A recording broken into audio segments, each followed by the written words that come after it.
News टाइममध्ये तुम्हा सर्वांचं स्वागत। मुंबई बेंगलोर महामार्गावर आज पहाटे स्विफ्ट वाहनाचा अपघात, दोघांचा मृत्यू तर दोघे सुखरूप बचावले। मुंबई बेंगलोर हायवेवर देहरोड मामुर्डी या ठिकाणी आज पहाटे 5:30 वाजण्याच्या सुमारास भीषण अपघात झाला आहे। मुंबईहून पुण्याकडे जाणाऱ्या स्विफ्ट डिझायर कारने पुढे जाणाऱ्या ट्रकला जोरदार धडक दिली। वाहनाचा वेग जास्त असल्याने स्विफ्ट डिझायर वाहन चक्काचूर झाले, तर वाहनामधील 4 जणांपैकी दोघांचा अपघातात दुर्दैवी मृत्यू झाला आहे। निहाल तांबोळी वय 20 वर्ष, हर्षवर्धन मिश्रा वय 22 हे दोघे किरकोळ जखमी झाले आहेत, तर सिद्धांत आनंद वय 22, दिव्यराज सिंग राठोड वय 23 यांना गंभीर दुखापत झाल्याने त्यांचा या अपघातात दुर्दैवी मृत्यू झाला आहे। अपघातातील दोघा जखमींना उपचारासाठी खासगी रुग्णालयात दाखल करण्यात आले आहे, तर दोघांचे मृतदेह शवविच्छेदनासाठी वायसीएम रुग्णालयात पाठवण्यात आले आहेत। अपघाताची माहिती मिळताच देहरोड पोलीस ठाण्यातील पोलीस कर्मचारी तसेच पिंपरी चिंचवड महानगरपालिकेचे फायर फायटर यांच्या मदतीने वाहनामधील जखमी तसेच मयत यांना वाहनाचा काही भाग कापून बाहेर काढण्यात आले।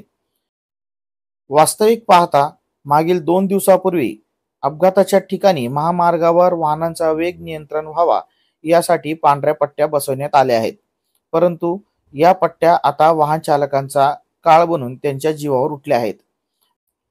आज पहाटे झालेल्या अपघाताला याच गतिरोधक पट्ट्या कारणीभूत असल्याचं काही नागरिकांचं म्हणणं होतं।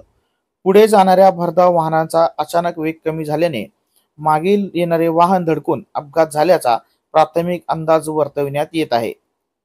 देहरोड पोलिसांनी अपघातग्रस्त वाहन महामार्गावरून बाजूला केले असून अपघाताचा तपास देहरोड पोलिसांकडून सध्या सुरू करण्यात आलेला आहे।